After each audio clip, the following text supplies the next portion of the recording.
Ya Mulyono dan geng. Itu saja Mulyono. Kita menghadapi sebuah tantangan yang sangat besar. Tangan-tangan yang tidak menyetujui Pak Anies diusung oleh PDI Perjuangan. Anda ikut konvensi Partai Demokrat 2014. Kemudian Anda maju Pilkada 2017 lewat PKS dan Gerindra. Anda maju Pilpres lewat Nasdem, didukung PKS dan PKB. Pilkada 2024 hampir maju lewat 4 partai politik dan kemudian tidak jadi. Kutu loncat Anies Baswedan nih. Jadi gubernur, oposan paling kencang krisis, itu DPRD-nya PDI Perjuangan. Sekarang di mana letak kutu loncatnya itu? Kalau saya melihat malah ini adalah sebuah wisdom, sebuah keterbukaan yang ditunjukkan oleh PDI Perjuangan. Partai-partai itu tidak jadi usung Anies misalnya hanya karena ingin bergabung dengan koalisi Prabowo Gibran di 5 tahun yang akan datang, apakah itu juga masuk dalam definisi sentra kekuasaan?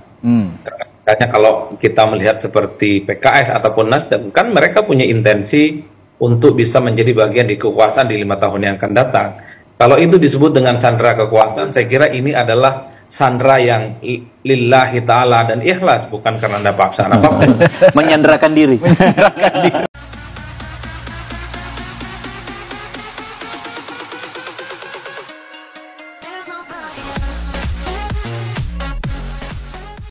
Baik sahabat sekalian, lagi-lagi Presiden Joko Widodo atau Pak Jokowi menjadi biang kerok, ya, dianggap menjadi biang kerok dari seseorang gagal maju di Pilgub. Dan tentu hal ini kita sudah ketahui, siapa yang gagal maju dalam Pilgub daerah khusus Jakarta, tentunya adalah Anies Rashid Baswedan. Banyak pihak atau banyak pendukung dari Anies Baswedan mengatakan bahwa gagalnya Anies maju di Pilgub Jakarta itu dikarenakan faktor tekanan dari penguasa, dalam hal ini Presiden Jokowi.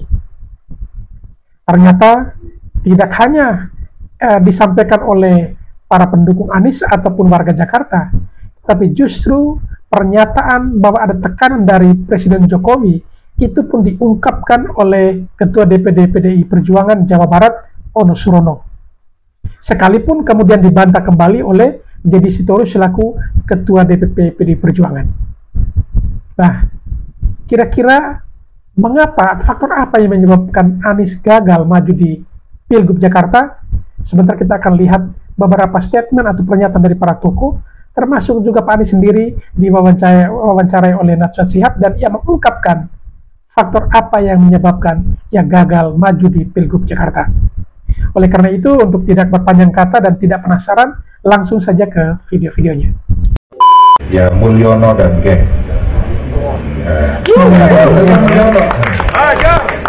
Kita menghadapi sebuah tantangan yang sangat besar. Tangan-tangan yang tidak menyetujui Pak Anies diusung oleh PDI Perjuangan. Pernyataan dari Ketua DPP PDI Perjuangan, Ketua DPD PDI Perjuangan Jawa Barat ini memang sangat bertentangan dengan pernyataan dari Ketua DPP PDI Perjuangan Deddy Sitorus. Menurut Deddy Sitorus, bahwa keputusan itu ada di tangan Megawati, dan Megawati sudah mempertimbangkan banyak hal sehingga tidak meloloskan Anies, tetapi justru memberikan kesempatan itu kepada para kader PDI Perjuangan sendiri, Pramono dan juga Rano Karno. Namun, seorang Ketua DPD ini memberikan pernyataan statement yang berbeda. Lagi-lagi Presiden Jokowi dianggap sebagai biang kerok gagalnya Anies maju di Pilgub Jawa Barat. Kita sadar betul ya, Pak Anies merupakan figur tokoh nasional dan beliau juga asli kelahiran Jawa Barat, orang Kuningan, dan beliau mempunyai track record yang sangat bagus bagaimana membangun Jakarta. Sehingga kami yakin betul bahwa Pak Anies itu adalah sosok pemimpin yang bisa menyelesaikan segala permasalahan di Jawa Barat. Tapi kekuatan saat ini Ono Surono mengakui bahwa track record bagus yang dimiliki Anies ketika memimpin Jakarta. Tetapi di lain kesempatan, ya para petinggi DPP PDIP dalam hal ini ada Pak Adenda Pitupulu, ada Pak Hasto, itu sempat ada videonya itu memberikan pernyataan buruk ya tentang Anies Baswedan memimpin Jakarta, dianggap gagal dan segala macam. Dan bahkan hingga detik ini perseteruan antara Anies dan Ahok yang adalah kader PD Perjuangan ya belum juga selesai, dalam arti bahwa ya Ahok hingga detik ini belum bisa mengakui, sekalipun Anies menang diakui, tetapi ya dia tidak suka dengan Anies yang suka memecah belah bangsa dengan memberikan statement-statement yang berbau sara. Tetapi saat ini karena gagalnya Anies tidak maju di Pilgub Jakarta maupun juga di Jawa Barat, maka Ono Surono mengatakan bahwa Anies punya track record bagus. Nah, itulah politik ya.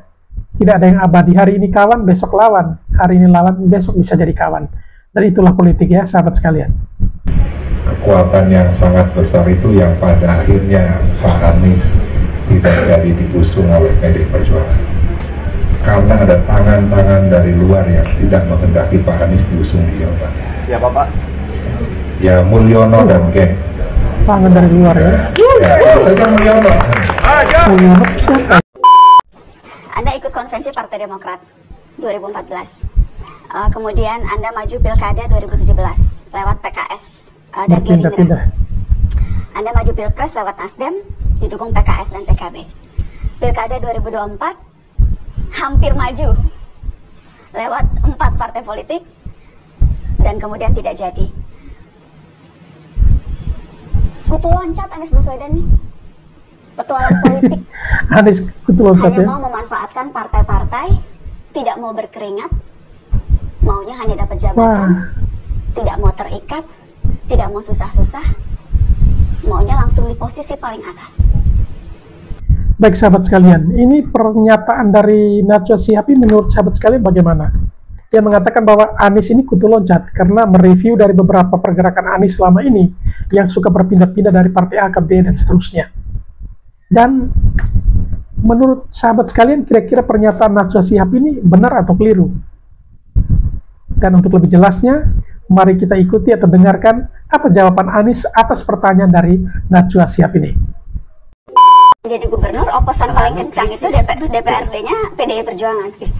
Sekarang di mana letak kutu loncatnya itu? Letak Kalau kutu saya melihat loncatnya di malah ini mana? adalah sebuah wisdom, sebuah keterbukaan yang ditunjukkan oleh PDI Perjuangan. PDI Perjuangan menunjukkan pada semua, ini semua adalah anak bangsa, ini semua adalah putra Republik. Ini adalah orang-orang yang berjuang untuk Republik. PDI Perjuangan tidak jadi mengusung Anda, Mas Anies? Iya, tapi bahwa mereka mengusulkan dari Jakarta, itu adalah bukti bahwa bukan Anies mendatangi PDI Perjuangan dan minta diusulkan. Jadi, ungkapan tadi, itu ungkapan yang tidak mendasarkan pada kenyataan. Itu mendasarkan pada imajinasi. Karena ditunjukkan kenyataan. Loh, saya diundang, diajak, dan saya melihat ini sebagai tanggung jawab untuk kerja bersama. Partai-partai ingin melakukan tanggung jawabnya untuk mengubah Jakarta, dan dia melihat ada nama si A, ada nama si B, lalu mereka memutuskan untuk mengundang si A untuk terlibat dalam sebuah kerjasama. Oke, Mas Anies, tapi berarti agak berbeda nih ketika kemudian Anda mengatakan partai-partai mengajak bekerja sama, itu kan berarti mereka secara otonom bisa melakukan itu, buktinya bisa mengajak Anda. Berbeda dengan narasi yang disampaikan bahwa partai-partai tersandera. Jadi yang mana nih? Partai-partai bebas bisa mengajak bekerja sama atau partai tersandera? Ada dua conflicting statement yang Anda keluarkan. Bukan. Itulah sebabnya ketika daerah mereka memiliki itu. DPW, DPD, mereka memiliki ruang tuh untuk mengekspresikan. Tapi ketika sampai kepada keputusan di tingkat. Nah, pertanyaan Najwa ini karena keren ya. Karena memang Pak Anies pernah mengatakan bahwa ya banyak partai yang tersandera ya, tetapi lagi-lagi ya diusung dari partai-partai. Sekalipun yang mengatakan bahwa ia diundang oleh PDIP, bukan dia yang pergi cari PDIP. Dan ini biasanya pembelaan diri Anies itu seperti itu. Dan sudah diketahui bahwa memang selama ini ya anak-anak Abah selalu menggaungkan bahwa ya Pak Anies tidak butuh partai, tapi partai yang butuh Pak Anies. Dan itu nyata. Saat ini kita dengarkan bersama pernyataan dari Pak Anies. Ya. Kemudian yang berikut juga adalah ya pertanyaan asosiat terkait dengan partai-partai yang dikatakan disandra. Lalu apakah karena gagalnya untuk mengusung dia juga bagian dari sandra? Lalu yang kemarin dia lolos menjadi capres itu apakah tidak tersandra saat itu? Nasional, maka ada faktor lain di situ. Itu yang saya katakan tadi. Faktor lain yang mereka tidak bisa menyuarakan apa yang menjadi aspirasi DPD-nya. Coba lihat di daerah lain. Ada kasus-kasus tadi saya sampaikan tuh, seperti di Banten, seperti tempat-tempat lain di mana aspirasi dari masyarakat dari bawah itu mandek. Okay. Nah, termasuk kasus di Jakarta. Apakah kemudian itu salah satu alasan mengapa Anda mempertimbangkan untuk membuat partai politik yang baru? Ya, jadi begini. Setelah selesai proses Pilpres, banyak dari pendukung yang kemarin ikut memperjuangkan, yang kemarin mendukung, merasa aspirasi yang mereka miliki untuk perubahan itu tidak lagi dibawa. Kenapa? Karena keinginan untuk melakukan perubahan dititipkan kepada partai-partai, kemudian partai-partai ini tidak lagi berada di dalam posisi perubahan, tapi sudah ikut pada posisi keberlanjutan, sehingga muncul aspirasi itu kuat. Nah, saya tidak mau gegabah, saya akan hati-hati, tetapi saya tidak menutup opsi untuk pembentukan ormas ataupun partai, karena aspirasi itu ada. Kita akan lakukan keseriusan untuk mengkaji, untuk menakar, bukan sekedar karena euforia dari lingkungan sekitar. Ayo bikin partai, ayo bikin ormas, kemudian kita jangan. Kenapa? Karena ini adalah sebuah langkah yang punya tanggung jawab konstitusional, tanggung jawab politik, dan soal kepercayaan dari publik. Karena itu harus dilakukan dengan matang, bukan sekedar euforia sesaat. Baik sahabat sekalian, ini pernyataan dari Anies sungguh diplomatis ya. Pertanyaan dari Najwa dijawab demikian. Nah, seharusnya kalau memang itu dukungan dari masyarakat begitu banyak, aspirasi masyarakat banyak yang tidak terpenuhi, lalu berharap untuk Pak Anies bisa kembali memimpin Jakarta misalnya, lalu dikait-kaitkan dengan statement Pak Anies bahwa partai-partai itu sudah banyak yang tersandra, maka kenapa tidak langsung membuat partai misalnya? Atau tadi sudah dijawab tidak gegabah. Kalau memang benar tidak gegabah, butuh kajian dan seterusnya, kenapa Pak Anies tidak memperjuangkan aspirasi masyarakat tersebut melalui jalur independen? Kenapa masih mau berharap dari partai-partai kalau memang partai-partai itu sudah tersandra semua? Kalau memang itu ada, harusnya ada mitigasi resiko dari awal bahwa kemungkinan besar tidak bakal diusung oleh partai-partai karena terintimidasi tadi. Maka Pak Anies bisa mengikuti jejak dari pasangan Dharma Kun, yaitu melalui jalur independen. Itu kalau benar-benar Pak Anies mengakui bahwa partai tersandra dan Pak Anies betul-betul memperjuangkan kepentingan atau kebutuhan rakyat Jakarta. Bukankah begitu sahabat sekalian? Momentum penting, tapi kematangan juga penting. Nah, ini yang saat ini saya sedang pertimbangkan dengan serius.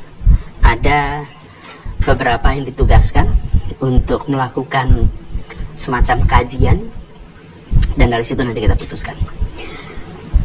Bikin partai ini untuk kendaraan Anies Baswedan berkuasa?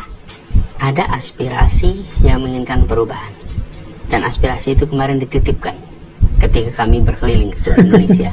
Dan itu ada wujudnya suara lebih dari 40 juta orang yang menginginkan perubahan. Jadi ini bisa menjadi sebuah tempat bagi siapapun ingin perubahan di berbagai level, di kabupaten, provinsi, kota, termasuk nasional. Jadi ini bukan tentang satu orang, ini tentang 40 juta orang lebih yang menginginkan perubahan nih. Yang kemarin memang narasinya narasi perubahan. Jadi ketika akhirnya diputuskan untuk ikut partai atau membentuk partai atau membentuk ormas, adalah tentang membawa aspirasi ini. Dan dalam sebuah negara demokrasi itu adalah sesuatu yang sah untuk dikerjakan. Sesuatu yang sah, tapi real politiknya sesuatu yang amat sangat jadi tidak jelas mudah. ya, sudah disampaikan Pak Anies bahwa kepentingan membangun partai bukan untuk kepentingan Anies berkuasa, tapi untuk kepentingan banyak pihak, termasuk dari jaringan provinsi, kabupaten, kota juga. Artinya kalau memang partai yang terbentuk, ya tidak hanya untuk Anies, tetapi juga untuk calon bupati, calon wakil bupati, calon wali kota ataupun gubernur di seluruh Indonesia jika mereka inginkan perubahan. Artinya bahwa partai ini dibentuk atas aspirasi dari masyarakat untuk meraih atau mendapatkan yang namanya perubahan di Indonesia ini. Sehingga kemungkinan besar nama partainya juga adalah Partai Perubahan. Butuh uang, butuh pengorganisasian, butuh banyak hal untuk bisa ada partai politik yang bisa berkontestasi. Kalau cuma deklarasi, hey, saya punya partai, itu mudah Mas Anies. Tetapi untuk kemudian partai itu bisa betul-betul maju dalam pemilu, kemudian menyodorkan gagasan dan menyodorkan orang-orangnya, itu kan prosesnya sangat tidak mudah. Adi Prayitno, benar partai politik tersandra kekuasaan seperti yang dikatakan Anies Baswedan? Betul apa yang dimaksud dengan sandra kekuasaan. Kalau partai-partai itu tidak jadi usung Anies misalnya hanya karena ingin bergabung dengan koalisi Prabowo Gibran di 5 tahun yang akan datang, apakah itu juga masuk dalam definisi sandra kekuasaan? Karena kalau kita melihat seperti PKS ataupun Nasdem, kan mereka punya intensi untuk bisa menjadi bagian di kekuasaan di 5 tahun yang akan datang. Kalau itu disebut dengan sandra kekuasaan, saya kira ini adalah sandra yang lillahi ta'ala dan ikhlas, bukan karena ada paksaan apapun. Menyandrakan diri. Artinya apa? Partai-partai ini kan merelakan diri untuk menjadi sandra dari kekuasaan itu. Kan itu memang tidak bisa dibantah, Mas.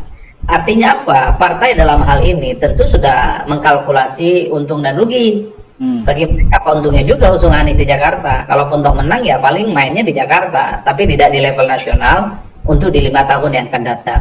Betul sekali ya, ini pernyataan dari pengamat politik Pak Adi Prayitno itu keren. Bahwa pernyataan Pak Anies itu keliru. Seperti PKS dan juga Nasdem bukan karena disandra, tapi mereka juga ingin mendapatkan ya kue 5 tahunan itu. Sehingga mereka itu harus berpikir juga untuk partainya. Tidak hanya berpikir untuk seorang Anies pribadi, tetapi partai juga. Kepentingan banyak orang yang ada di partai itu. Dan ini juga untuk keberlanjutan partai. Ya, bagaimana bisa partai itu bisa hidup kalau memang dia selalu ada di pihak oposisi bertahun-tahun, bahkan berperiode-periode, itu kan tidak mungkin. Sehingga memang boleh dikatakan Anies harus dijadikan korban atau tumbal dalam urusan politik ini, ya. Dan PKS Nasdem harus berpikir juga untuk keberlanjutan partainya. Maka di kepemimpinan 5 tahun ke depan ini mereka juga ingin mengambil bagian seperti itu ya. Jadi keren. Jadi secara tidak langsung pernyataan Pak Anies itu salah, keliru, dipatahkan oleh Pak Adi Prayitno ini. Nah yang kedua, apakah yang disebut dengan sandra kekuasaan itu misalnya takut misalnya tiba-tiba ketua umum partainya itu mengundurkan diri seperti Golkar misalnya. Tapi itu akan terjadi pada siapa? Rasa-rasanya PKS, kemudian Nasdem dan PKB aman-aman saja dalam konteks itu. Itu yang saya kira apa definisi kekuasaan. Atau misalnya, atau PDI gitu kan, tidak mungkin ketua umumnya mengundurkan diri. Atau yang disebut dengan sandra kekuasaan itu tiba-tiba misalnya ada partai tandingan, entah itu Munaslup, entah itu KLB, entah itu Munas luar biasa dan seterusnya. Rasa-rasanya di Nasdem, PDIP, kemudian PKS, termasuk PKB sekalipun, sekalipun ada isu terkait dengan KLB, per hari ini juga tidak terjadi, Mas. Hal-hal yang semacam ini bagi saya perlu untuk dijelaskan. Tapi kalau kita yang melihat dari jauh, memang partai-partai non-Kim ini ada intensi untuk menjadi bagian dari kekuasaan politiknya Prabowo dan Gibran. Karena di 5 tahun yang akan datang, ini kan akan sepi politik, Mas. Jadi tidak jadi menteri, tidak menjadi bagian dari kekuasaan. Kayaknya memang kehidupan politik mereka akan gelap gulita. Maka opsinya ya harus bergabung dengan Prabowo dan Gibran. Oleh karena itu bagi saya ketika tidak mengusung Anies, itu adalah bagian dari uji loyalitas, bagian dari uji militansi sebenarnya, supaya visi misi dan keinginan partai-partai yang non-Kim ini harus seiman lah pilihan politiknya. Yang kedua adalah misalnya tersandra, partai mana yang tidak tersandra per hari ini? Nah sebenarnya jawabannya kalau begitu Pak Anies harusnya nggak usah diusung Nasdem dong, karena Nasdem tersandra dong. Tapi faktanya Pak Anies bisa maju dengan Nasdem kan? Berarti apakah Nasdem tersandra atau tidak? Lupa dengan masalahnya. Itu yang saya bilang. Kalau itu tersandra, mestinya Bapak ini nggak bisa maju. Itu tarungnya nggak main-main, itu pilpres. Buktinya Nasdem bilang sekali kapar belayar, ya layar terkembang. tetap maju ke Nasdem kan. Artinya itu Nasdem bukan partai atau ormas itu. Betul sekali ya. Kalau pernyataan Anies itu memang tidak berdasar karena dia juga diusung dari partai. Kalau itu memang disandra pasti saat itu sudah dieksekusi mereka. Ya kan begitu logikanya. Tapi kalau pilkada kan kita tahu Bang berada di posisi mana. Ini nggak apple to apple katanya. Ya. PKS sudah ngasih jadwal, ya, kasih timeline kan, waktu kan. Cuma cari 4 kursi saja. Udah saya carikan 18 kursi. Terus dibilang PKS yang salah. Nah, kemudian ketika Nasdem udah menjanjikan DPD-nya, termasuk PDIP, nah 2 partai ini kan juga Anies yang benar, partai ini yang salah karena tidak berhasil mendukung. Padahal saya sudah katakan dari awal bahwa penentu pilkada Jakarta ini adalah langitan yang ngurus, DPP. Nggak ada urusan DPD ini. Nah, yang kedua adalah soal yang disampaikan Mbak Grace tadi menarik sebenarnya, jalur independen. Kenapa Anies begitu percaya diri akan diusung oleh Nasdem, PKS, dan PKB, 3 partai ini ya, yang pengusung beliau yang inline dengan Pilpres? Nggak bisa. Partai ini, 3 partai ini tidak punya saham di dalam pemenangan Pak Prabowo Gibran. Sementara 3 partai ini, mohon maaf dalam bahasa saya ya, ayolah diajak kita ke koalisi Pak Prabowo. Itu ada kok statement dari Presiden PKS, ada dari Pak Surya Paloh, ada dari Caimin. Artinya kalau ingin masuk ke koalisi saya, Presiden kan tinggal bilang yang berkuasa ke depan, Anda mau masuk, tunggu dulu ada syaratnya. Kalau enggak saya evaluasi, saya koreksi. Nah kalau misalnya ada intensitas arama Pak Prabowo enggak senang adanya, bukan enggak senang ya, enggak ada keinginan ada lampu yang lebih terang daripada dia, dan dianggap nanti Anies akan lebih terang lampunya daripada beliau, kan bisa redup juga Presiden. Harusnya Anies membaca ini dong, ya itu sense of politik, membaca itu perjalanan politik Jokowi dengan Anies. Itu kan dipelajari oleh Prabowo. Yang ketiga adalah artinya Pak Anies tidak sensitif ya membaca hal-hal seperti ini. Mungkin terlalu percaya diri dan keyakinan penuh bahwa orang Jakarta pasti kembali mendukung dia, sehingga nilai jual yang dia miliki itu adalah elektabilitas. Modalnya cuma elektabilitas, tetapi untuk modal kursinya belum ada, baru elektabilitasnya. Pak Anies juga lupa bahwa seseorang memaju itu harus melalui partai politik atau jalur independen. Tetapi justru dua hal ini dia tidak pikirkan. Yang dipikirkan hanya elektabilitas yang dimiliki, yang bisa dijadikan sebagai nilai jual untuk ke partai-partai itu. Selama kan kelihatan memang ketika ada berbeda, gagal, Nasdem salah, PKS salah, PKB salah, Pak Anies selalu benar. Ini kan partai politik, sesuai dengan undang-undang pemilu. Pemilu dan pilkada itu adalah gawennya partai politik. Itu undang-undang pilkada. Nah kalau kemudian Pak Anies hari ini gagal berlayar, itu tadi mungkin menurut saya terlalu kepedean percaya diri bahwa akan diusung oleh 3 partai. Sementara Anies juga ada statement mungkin dalam hati beliau, saya elektabilitasnya tinggi melangit dan menunggang popularitas. Siapa sih partai yang nggak mengusung saya? Artinya partai itu butuh saya, bukan saya butuh partai. Nah itu juga bahaya. Itu nggak mungkin bisa dibuktikan, tapi bisa dirasakan. Karena ketidaksiapan di jalur independen ya. Itulah complicatednya, bahwa beliau tidak akan menyangka serumit ini. Tapi tadi disampaikan juga oleh Mas Anies bahwa khawatirnya justru nanti tidak menghargai ketiga partai yang berniat mengusung Anies di awal itu, jadi sehingga tidak memilih jalur independen. Menurut Anda? Nggak ada persoalan mengawal. Ini kan politik, ini kan begini, mutual understanding, bukan tersandra atau tidak. Ini kan titik persamaan kepentingan. Kan Anies ini di depan publik kan populis ini, nggak ada kesalahan. Ini tokoh yang sentimen positif. Sehingga memang siapapun yang melawan Anies, partai yang menjadi masalah. Jadi maka partai merasa terzolimi juga sekarang. Nah konteksnya adalah di dalam politik itu seni berkuasa, seni merebut kekuasaan, seni juga merebut perahu kekuasaan supaya berlayar. Nah kalau kemudian ada mutual understanding yang tidak temu, Anies langsung harusnya mencari mitigasi supaya Anies tidak hanya bicara tentang jeroan perut dia. Sepakat sekali. Anies tidak pernah berpikir tentang mitigasi akan hal ini. Karena saking percaya dirinya, karena elektabilitas semakin tinggi tadi, maka dia lupa untuk mitigasi resiko yang bakal ditinggalkan partai-partai atau tidak bakal diusung oleh partai, sehingga jalur independen tidak pernah ia pikirkan. Dan harusnya sebagai seorang Anies yang adalah tokoh politik tadi, harusnya juga berpikir demikian, langkah antisipatif apa yang dilakukan jika partai-partai bakal tinggalkan dia. Tetapi kan dia sangat yakin, ya mereka berkoalisi untuk mendukung di Pilpres, berarti di Pilkada juga akan kembali mendukung dia. Belum tentu seperti itu. Karena politik ini adalah perubahan sikap itu sama dengan kepentingan. Jadi kalau bersikapnya seperti apa, berarti ada kepentingan di situ. Tetapi kalau kepentingannya tidak terakomodir, pasti sikapnya juga akan berbeda. Dan hal ini lupa diantisipasi oleh Anies Baswedan.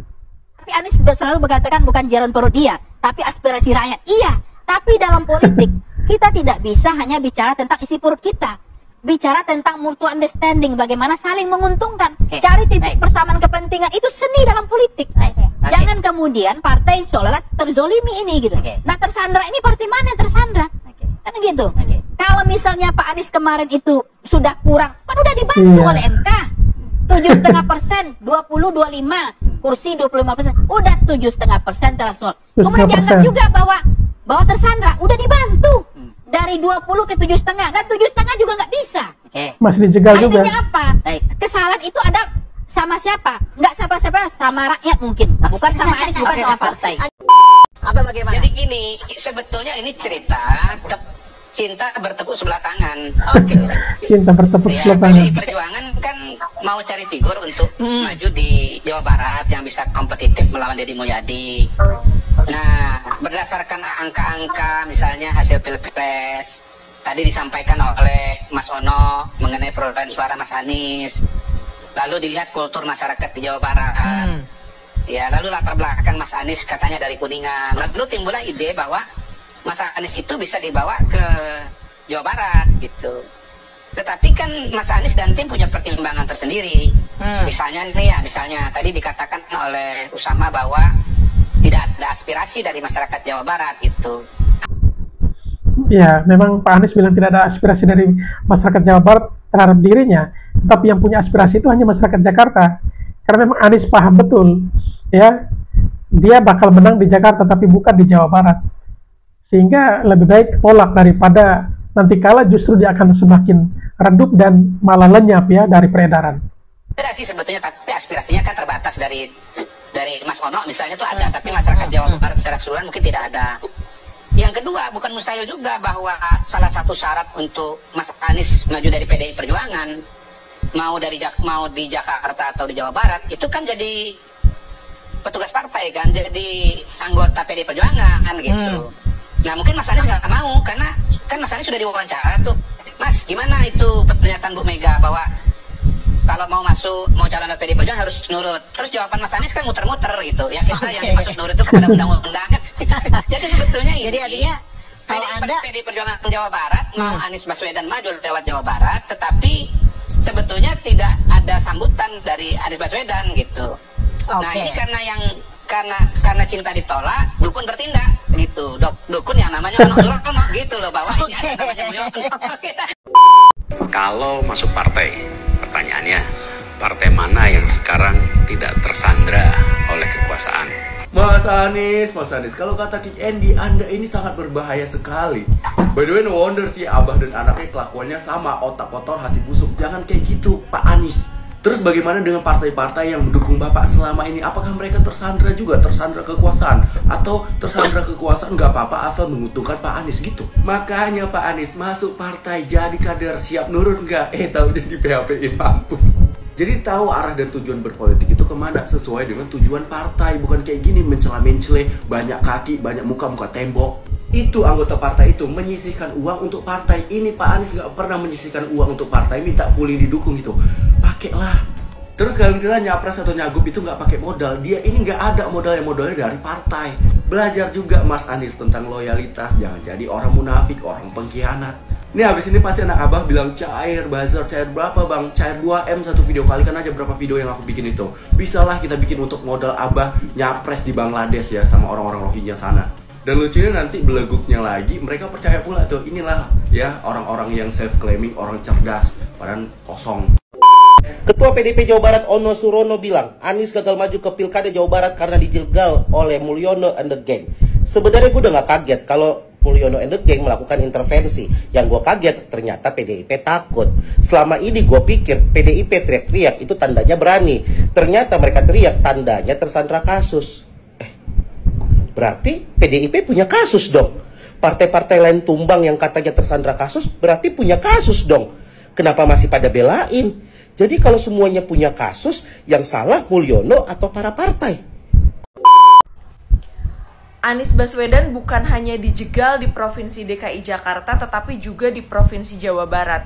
Jadi pada tanggal 29 Agustus 2024, saya sebagai Direktur Democracy and Election Empowerment Partnership atau DIP Indonesia menemani teman-teman di Provinsi Jawa Barat yang sudah terakreditasi di KPU Provinsi Jawa Barat untuk melakukan pemantauan.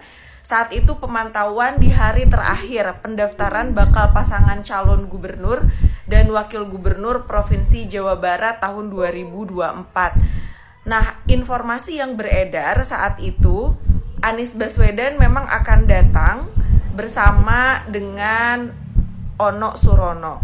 Nah, akan tetapi kemudian ternyata sampai dengan pukul 23.59 masih belum ada kedatangan Anies Baswedan. Nah, ternyata awalnya PDIP itu sudah bergabung dengan PKB, mengusung Pak Anies Baswedan dengan Pak Acep Adang. Nah, akan tetapi kemudian di tengah jalan ternyata ini hitungannya dalam hitungan per detik gitu. Jadi komunikasi politik ini sangat berubah hanya dalam waktu sepersekian detik, sepersekian menit. Jadi konstelasinya berubah. Rekomendasinya diberikan juga kepada Bu Susi. Setelah kemudian Bu Susi, lalu kemudian muncul Pak Ono. Nah, lalu ternyata PKB itu menjelang last minute itu kemudian menurunkan rekomendasi bahwa tidak merekomendasikan di situ nama Pak Anies Baswedan. Otomatis pecah dong antara PDIP dengan PKB. Akhirnya PKB di last minute itu mengusung sendiri, yaitu Pak Acep Adang dengan Gita KDI. Nah, lalu kemudian bagaimana dengan Pak Anies Baswedan? Ternyata di-tackle juga Pak Anies Baswedan itu di akhir, sehingga informasi yang beredar gitu ya, Pak Anies Baswedan yang tadinya mau naik push lalu kemudian juga menjadi balik kanan lagi. Nah, Pak Anies Baswedan tentu dalam hal ini ketika hanya diusung oleh partai PDI saja, beliau juga merasa ini ada sesuatu yang sekiranya ini memang ada desain gitu ya dari tingkat atas di elit-elit partai politik DPP untuk menjegal Pak Anies Baswedan maju sebagai calon gubernur di provinsi manapun. Nah, kita ketahui kan bahwa Pak Anies Baswedan itu memang punya popularitas dan elektabilitas yang cukup tinggi. Tetapi kemudian ketika Pak Anies Baswedan itu punya hasrat ingin berkuasa melalui pilkada ini, ya tentu niat Pak Anies Baswedan maju di pilkada baik itu DKI Jakarta ataupun kemudian Provinsi Jawa Barat, niatnya tentu sangat baik gitu ya. Nah, akan tetapi kemudian karena memang tidak ada kendaraan, kecuali kalau Pak Anies Baswedan dulu berpikir bahwa akan maju dari calon perseorangan sih itu tidak masalah gitu ya.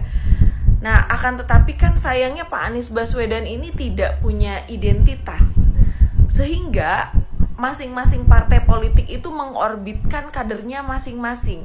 Karena bagi mereka mengorbitkan kader sendiri itu ya lebih baik dan lebih bernilai gitu dibandingkan dengan mengusung Pak Anies Baswedan yang itu sudah punya popularitas dan elektabilitas dan merasa bahwa Pak Anies itu dicari oleh partai. Nah, menurut saya ini menjadi bahan evaluasi juga begitu ya, karena hari ini kita tidak bisa, memang kehadiran partai politik itu adalah sebuah keniscayaan gitu, dan semuanya memang maju dari dukungan partai politik, kecuali kalau memang mau memilih menjadi calon independen.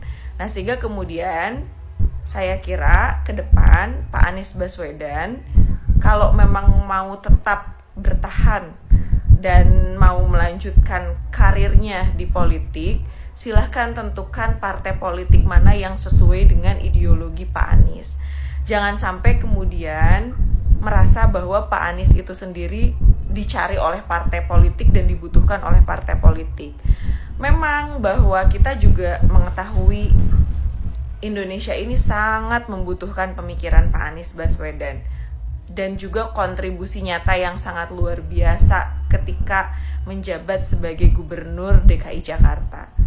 Tetapi tentu dalam politik ini, karena memang dinamis, komunikasi politiknya yang absurd, Pak Anies Baswedan memang harus memilih partai mana yang sehingga itu bisa mengorbitkan Pak Anies Baswedan untuk maju nantinya tentu di Pilpres 2029. Saudara Mulyono disebut menggagalkan pencalonan Anies Baswedan di Jawa Barat. Ketua DPW PDI Perjuangan Jawa Barat, Ono Surono, mengatakan bahwa Mulyono lah yang menggagalkan Anies untuk mencalonkan diri di Jawa Barat. Jelas tudingan ini dijawab oleh Presiden Jokowi. Presiden Jokowi sendiri, saudara, nama kecilnya adalah Mulyono, tapi karena sakit-sakitan, orang tuanya mengganti Jokowi dari Mulyono. Presiden yang selama ini juga banyak dituding, seperti yang beliau sampaikan bahwa saya dituding banyak banget. Banyak hal dialamatkan kepada Jokowi, dari mulai Pilpres, Pilkada, Bansos, dan lain-lain. Ini membuat netizen riuh rendah. Tuduhan Ono Surono, Ketua DPW PDI Perjuangan Jawa Barat, banyak dibilang ini adalah keterlaluan karena tidak ada bukti Jokowi mencampuri urusan pilkada atau menjegal Anies Baswedan. Anies sudah fix hiatus dari panggung politik, tapi malah Mulyono lagi yang disalahin. Maksudnya gimana itu, Bang? Jadi setelah pendaftaran pilkada berakhir, Anies Baswedan sudah fix nih nggak ikut kontestasi politik tahun ini. Soalnya nggak ada partai yang sepakat buat usung dia jadi calon gubernur. Isu diusung PDIP baik di Jakarta atau Jawa Barat juga batal karena Partai Banteng lebih memilih nyalonin kadernya. Nah, berarti Anies ini resmi hiatus dari panggung politik dan entah sampai kapan nih. Atau jangan-jangan bukan hanya hiatus, tapi malah bener-bener bakal menghilang dari arena politik nasional. Soalnya nggak ada jabatan selama satu periode itu benar-benar sulit loh buat seorang politisi. Karena nggak ada panggung buat dia untuk terus ada di permukaan. Contoh nyatanya Ganjar lah. Baru aja beberapa bulan lalu jadi calon presiden, tapi namanya kayak udah tenggelam di tengah riuh pemberitaan pilkada. Begitu juga Anies, kalau nanti dia mau nyalon lagi tahun 2029, mungkin namanya bakal tenggelam. Atau minimal nggak akan sementereng sekarang. Yang nyalahin Mulyono siapa? Sebenarnya ini pernyataan Ono Surono, kader PDIP yang awalnya mau disandingkan sama Anies di Jawa Barat. Dia bilang batalnya rencana itu karena ada tangan-tangan yang tak ingin Anies buat ikut pilkada. Kemudian Ono menyebut pihak yang dimaksud ialah Mulyono dan gengnya, kata dia. Selain itu, waktu PDIP resmi mencalonkan Pramono Anung juga Mulyono lagi yang kena tuding. Katanya Mas Pram itu orangnya Jokowi, jadi pengusungan itu kabarnya sebagai kompromi antara istana sama PDIP. Soalnya diisukan Mulyono ini sangat ketakutan katanya sama Abah Anies. Makanya harus dijegal dengan cara apapun. Padahal kalau menurut Mimin, kalau saja dari awal Anies mau gabung ke salah satu parpol, mungkin masalah pencalonan ini udah beres nih. Ini malah sok-sokan pengen selalu ada di luar partai, tapi giliran nggak bisa nyalon gara-gara nggak dapet tiket dari partai malah teriak-teriak dijegal. Wah, iya juga ya. Menurut kalian gimana? Apa yang menyebabkan Anies Baswedan batal maju sebagai calon gubernur Jawa Barat tahun ini? Jawabannya bisa beragam. Tapi menurut Ketua DPD Partai Demokrasi Indonesia Perjuangan Jawa Barat, Ono Surono, pembatalan itu terjadi akibat Mulyono dan gengnya. Ono bilang PDIP menghadapi kekuatan besar yang tidak ingin Pak Anies menjadi gubernur. Karena itulah PDIP akhirnya mengajukan nama JJ Wiradinata dan Ronald Surapraja sebagai pasangan calon gubernur. Ketika wartawan bertanya, siapa kekuatan besar yang menjegal Anies? Dengan yakin Ono menjawab, ya Mulyono dan geng, tulis saja Mulyono. Apa yang dilakukan Ono ini bisa disebut sebagai penciptaan post-truth alias pasca kebenaran. Istilah ini berkembang selama sekitar 1 dekade terakhir, terutama setelah berkembangnya media sosial.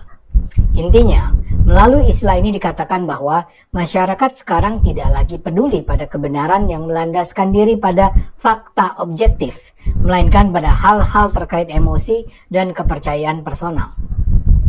Maksudnya begini, Ono Surono itu adalah sebenarnya seorang petinggi partai terbesar di Indonesia. Ketika dia bicara di depan wartawan, dia diharapkan bicara tentang sebuah kebenaran. Dia diharapkan tidak bohong, tidak asal bicara, atau menyesatkan pikiran orang. Tapi dalam kasus ini, Ono nampaknya mengarang bebas. Dia menyebut begitu saja nama Mulyono. Apa Anda paham siapa yang dimaksud? Kalau Anda mengikuti secara intensif perkembangan politik, hampir pasti Anda tahu bahwa yang dimaksud adalah Presiden Jokowi. Saya belok sedikit ke soal Mulyono ini ya. Dalam beberapa waktu terakhir, beredar informasi yang menyebut bahwa Jokowi semula lahir dengan nama Mulyono. Nama Mulyono berarti mulia. Tapi nama itu lantas dianggap tidak cocok karena Jokowi kecil dulu sakit-sakitan. Karena itulah kedua orang tuanya mengganti namanya menjadi Jokowi, yang berarti anak laki-laki yang selamat dan sejahtera. Kisah ini langsung saja menjadi ramai, bahkan melalui akun X ada yang mengangkat topik kaitan nama dengan ilmu klinik atau mistis.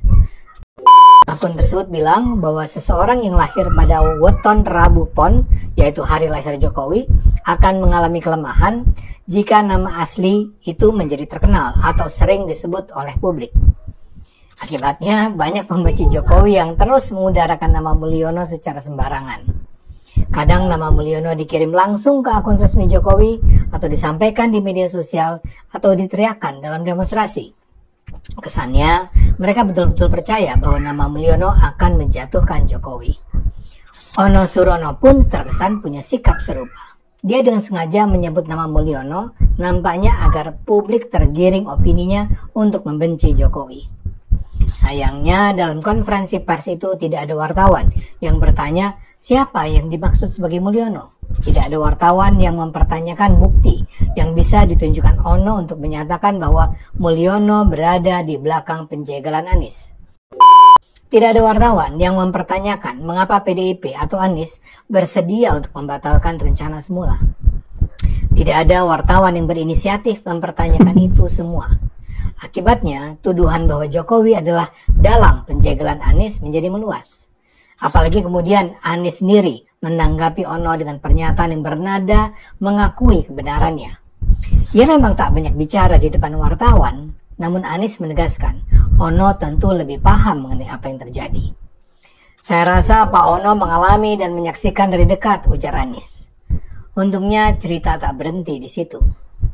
Setelah itu, Ketua DPP PDIP Deddy Sitorus malah membantah kebenaran pernyataan Ono.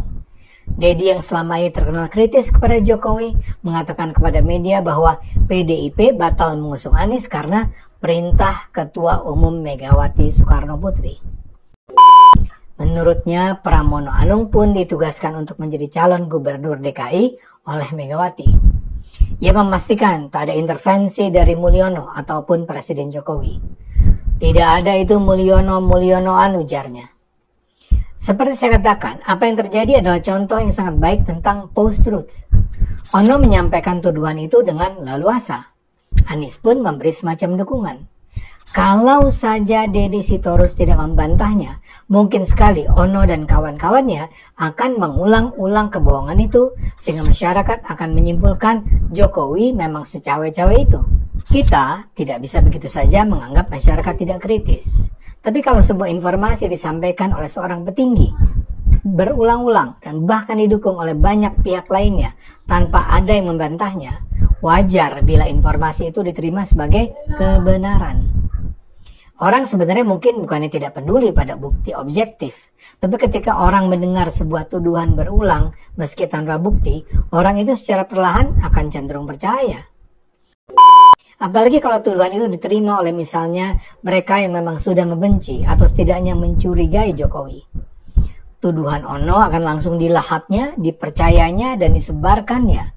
Mula-mula pada mereka yang memang sama-sama membenci Jokowi, tapi lama-lama juga pada mereka yang berada di luar lingkungan pertemanannya. Apalagi kebohongan itu bisa disebarkan melalui beragam media sosial.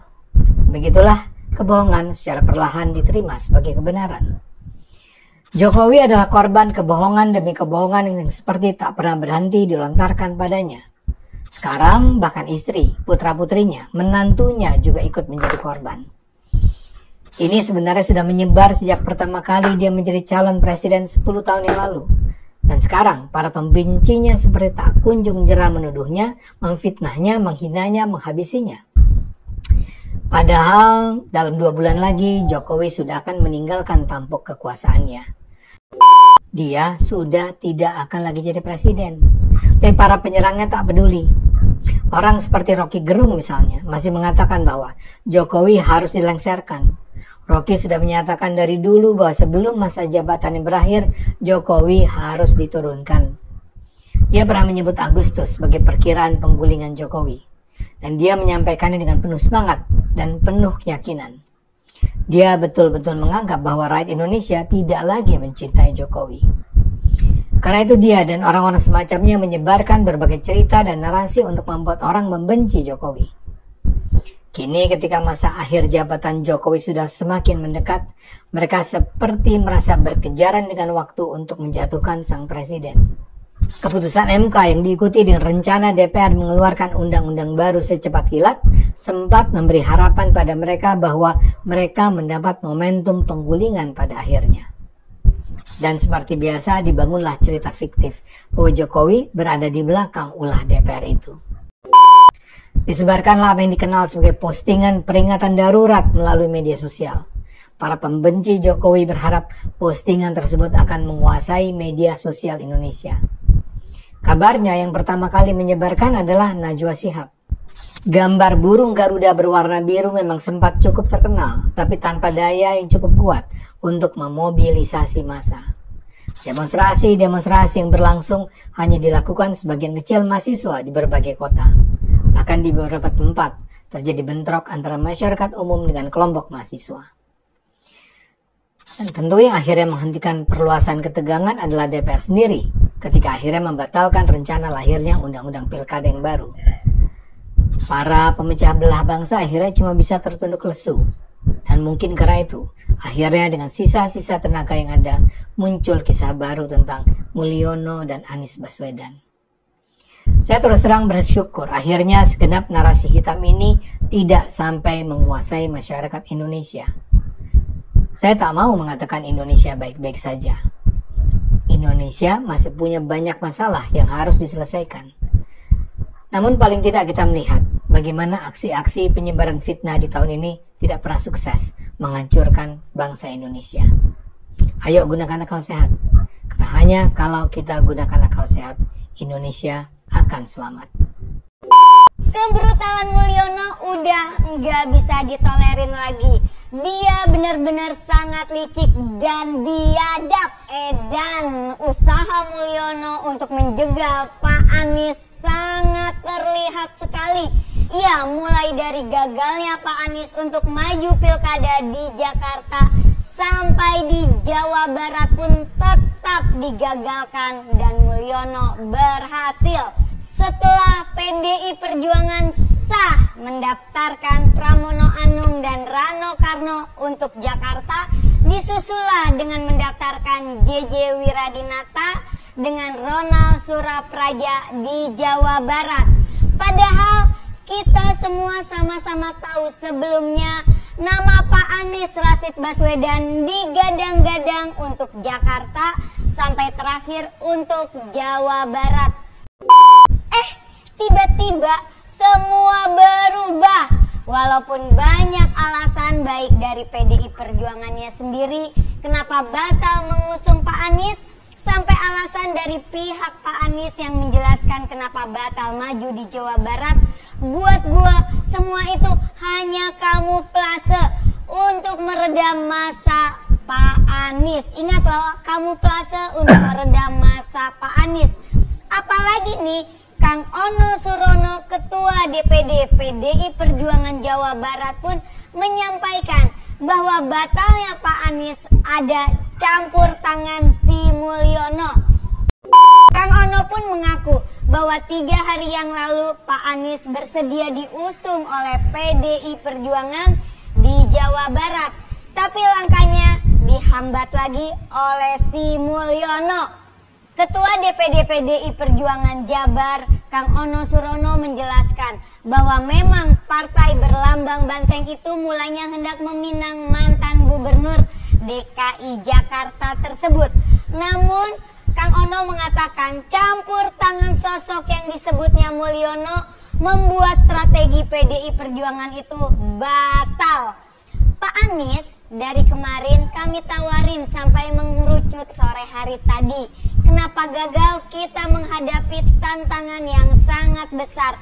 tangan-tangan yang tidak menyetujui Pak Anies didukung oleh PDI Perjuangan. Siapa Pak? Ya Mulyono dan geng. Itu yang disampaikan atau dikatakan oleh Kang Ono pada hari Jumat 30 Agustus 2024 dini hari. Bahkan Kang Ono sangat lantang menyampaikan pesan untuk si Mulyono. Gini nih pesannya Kang Ono untuk si Mulyono. Pak Mulyono, nggak usah cawe-cawe lagi lah di pilkada.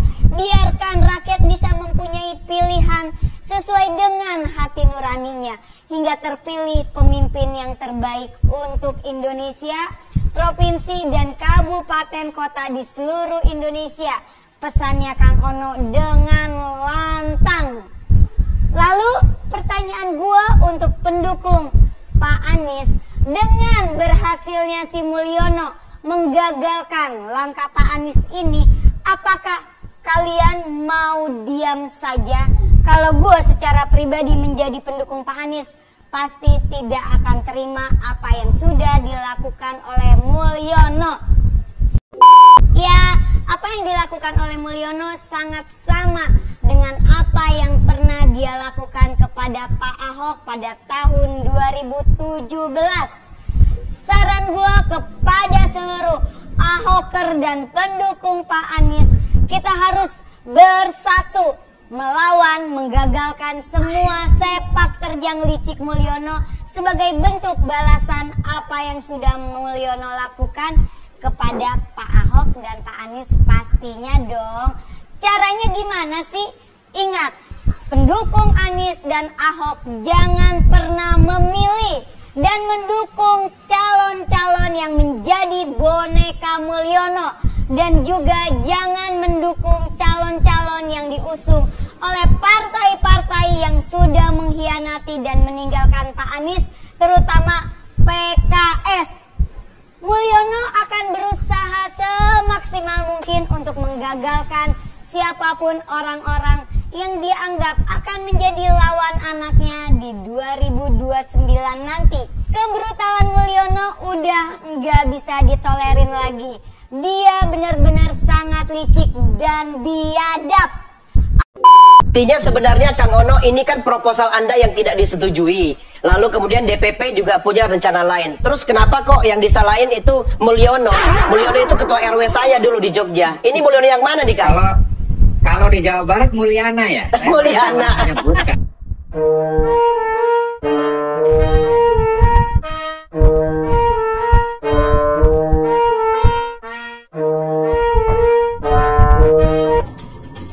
Dia menyampaikan ada keterikatan lah terkait dengan keputusan mereka dengan satu kekuatan besar yang saya tangkap seperti itu. Oke, artinya sebenarnya Kang Ono, ini kan proposal Anda yang tidak disetujui. Lalu kemudian DPP juga punya rencana lain. Terus kenapa kok yang disalahin itu Mulyono? Mulyono itu ketua RW saya dulu di Jogja. Ini Mulyono yang mana nih Kang? Kalau di Jawa Barat Mulyana ya. Mulyana. Jadi kalau di Jawa Barat. Coba klarifikasi dulu dong, ini Mulyono siapa yang dimaksud ini? Ya Mulyana ini atau Mulyono ini kan kekuatan besar juga. Yang kemarin juga bagaimana diduga memporak-porandakan demokrasi di Indonesia kan. Nah sehingga ya sebenarnya sudah jelas, sebenarnya proposal itu ya memang kami sudah sampaikan, ada catatan dari Pak Anies kami lakukan. Ya saya sih berpikir simpel ya, kalau memang kelompok entitas ini juga sepakat dengan PDI Perjuangan, saya yakin Pak Anies bisa maju di Jawa Barat. Ada yang ingat nggak kata-kata Pak Prabowo waktu debat Pilpres kemarin? Pak Anies, Anda mengatakan pemerintahan Pak Jokowi diktator. Kalau Pak Jokowi diktator, Anda tak bisa menjadi gubernur Jakarta, Pak Anies. Itu yang disampaikan oleh Pak Prabowo waktu debat Capres kemarin. Nah, betul kan? Sekarang terbukti bahwa Pak Anies tidak bisa mencalon menjadi gubernur DKI Jakarta. Padahal aspirasi masyarakat, keinginan masyarakat banyak untuk menginginkan Pak Anies itu menjadi gubernur DKI Jakarta. Bahkan DPW partai-partai sudah mengusulkan nama Pak Anies. Yang punya kursi ada 4 partai. Belum partai-partai yang tidak mendapatkan kursi. Partai Buruh, Hanura, dan lain-lainnya. Iya kan? Iya kan? Jadi benar nggak pemerintahan ini diktator? Pemerintahan Pak Jokowi atau pemerintahan yang ke depan? Kita nggak tahu ya. Atau kolaborasi keduanya? Dan kita tidak tahu. Semoga rakyat Indonesia semakin cerdas menilai semuanya. Terima kasih. Assalamualaikum warahmatullahi wabarakatuh. Woi, anak-anak Abah, bagaimana keadaannya? Apakah seburuk keadaannya Anies Baswedan? Semoga teman-teman semua tetap enjoy, tetap nikmati apapun proses politik yang terjadi di luar sana, tapi teman-teman semuanya tetap asik-asik saja, tetap sehat, tetap ceria, tetap melakukan pekerjaan aktivitasnya dengan baik dan benar. Teman-teman, walaupun keadaan memburuk, bahwa ini adalah akhir karirnya Anies Baswedan. Sorry, saya harus bilang ini karena peluangnya sudah hampir pasti tidak bisa. Selain satu-satunya harapan mungkin bisa masuk ke dalam kabinetnya Prabowo, tetapi itu juga sangat sulit karena hubungan Prabowo dengan Anies sudah sangat memburuk. Selain mereka adalah Anies adalah anak asuhnya Prabowo saat di Pilgub DKI dulu kemarin. Mereka akhirnya berlawanan di Pilpres dan kemudian punya kenangan yang buruk juga karena Anies menyerang Prabowo berkali-kali dan secara terbuka, dan sampai dengan hari ini Prabowo tidak lupa dengan itu. Buktinya kemarin di kongresnya PAN atau Nasdem kalau saya nggak salah, itu Prabowo mengulangi lagi soal 11 dari 100. Jadi dia tidak akan lupa itu, sehingga kayaknya sangat sulit untuk Anies masuk sebagai salah satu menterinya Prabowo ya. Jadi menyulitkan langkah Anies pasti, dan untuk memilih opsi yang seperti yang Anies bilang akan mendirikan partai, waduh coy, kayaknya sangat sulit deh itu. Sedangkan partai yang sudah ada saja, Nasdem, PKS yang sebenarnya sangat terbuka untuk menerima dia, bisa sebagai kader juga di sana, tapi Anies menyia-nyiakan itu. Jadi untuk membuat partai baru sangat sulit. PSI pun sudah 2 kali ikut pemilu, masih begitu-begitu aja tuh, nggak lolos-lolos juga. Jadi sulitlah buat Anies kali ini. Jadi teman-teman, anak-anak Abah, ikhlaskanlah hari ini Anies Baswedan selesai. Kalian udah tahu kan, Pak Anies pegang tongkat Pangeran Diponegoro, katanya bakal jadi pemimpin besar. Ada-ada aja nih, ini dia. Oke guys, jadi di video Pak Anies yang menjelaskan dirinya kenapa tidak maju pilkada di daerah manapun, di background video tersebut itu terdapat gambar Pangeran Diponegoro dan juga tongkat Pangeran Diponegoro. Banyak juga orang bilang, wah Pak Jokowi ketar-ketir nih gara-gara Pak Anies pegang tongkat itu. Yang memang tongkat Pangeran Diponegoro itu dulunya memang menjadi lambang untuk melawan kezaliman. Kemudian ada juga kepercayaan yang beredar di masyarakat bahwasanya orang yang pertama kali menerima tongkat Pangeran Diponegoro itu akan berpeluang menjadi pemimpin besar. Dimana pada tahun 2015 Pak Anies menjadi orang yang menerima tongkat tersebut dari Belanda. Kemudian banyak juga nih anak Abah yang percaya bahwa Pak Anies akan menjadi pemimpin besar. Walaupun pada faktanya di tahun ini setelah kalah Pilpres tidak ada partai yang mau mengusung Pak Anies Baswedan. Dan ada komenan unik dari netizen yang katanya kalau yang megang tongkat tersebut akan jadi pemimpin besar, maka pembersih tongkat tersebut di museum otomatis akan menjadi pemimpin besar juga nih. Wah, ini lucu nih. Ya tapi kita nggak bisa memprediksi juga sih. Barangkali Pak Anies di tahun 2029 menjadi Dewan Ormas sedunia nih. Kita nggak tahu juga kan. Tapi yang pasti tongkat Pangeran Diponegoro itu menyimpan kearifan lokal yang luar biasa. Walaupun sempat ada polemik juga katanya dari mana Pangeran Diponegoro mendapatkan tongkat itu. Karena di setiap lukisan-lukisan Pangeran Diponegoro itu jarang yang menunjukkan adanya tongkat nih. Apakah sejak abad 18 ya, kita nggak tahu juga. Tapi gimana menurut kalian? Cie yang gagal maju karena nggak laku. Ya terus sekarang nuduh-nuduh gitu. Semua partai tersandra oleh kekuasaan. Kok beda ya omongannya? Waktu kemarin Pilpres diusung sama partai-partai, pas Pilpres diusung sama partai bilangnya terima kasih Bapak Ketua Umum Parpol bla bla bla karena telah sangat berjasa dalam pergerakan perubahan. Giliran gagal maju Pilgub karena nggak ada partai yang mau ngusung, ngomongnya semua partai tersandra oleh kekuasaan. Hello, ini sih ibarat kata ya, situ yang nggak bisa dansa, tapi lantainya yang disalah-salahin. Lagian apa salahnya sih kalau parpol-parpol itu pada bersatu, adem, ayem, guyup, jalan bareng-bareng bersama Pak Jokowi, Pak Prabowo membangun bangsa ini. Jangan dikit-dikit dituduh mau menjegal. Ini kan bagus gitu loh, anak bangsa bersatu, adem, ayem, guyup, bersatu dalam koalisi. Supaya apa? Supaya Indonesia aman, damai, rakyatnya sejahtera. Jangan dikit-dikit dibilang mau menjegal. Emang sepenting apa sih situ sampai harus dijegal? Baik sahabat sekalian, itulah beberapa buah video yang coba saya reaksi pada kesempatan kali ini terkait dengan pernyataan dari Anies Baswedan yang mengatakan bahwa banyak partai di Indonesia ini yang sudah tersandra, tetapi ia lupa bahwa ia sendiri pernah diusung oleh beberapa partai saat maju di Pilpres 2024 kemarin. Oleh karena itu, dengan statement atau pernyataan dari para pengamat dan juga beberapa netizen tadi, paling tidak sedikit mewakili ya kegalauan kita, kira-kira apakah benar yang disampaikan Pak Anies ataukah itu keliru.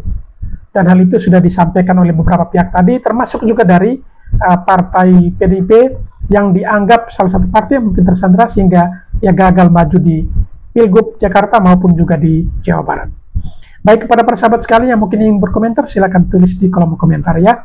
Sekian, terima kasih dan sampai berjumpa kembali di video selanjutnya.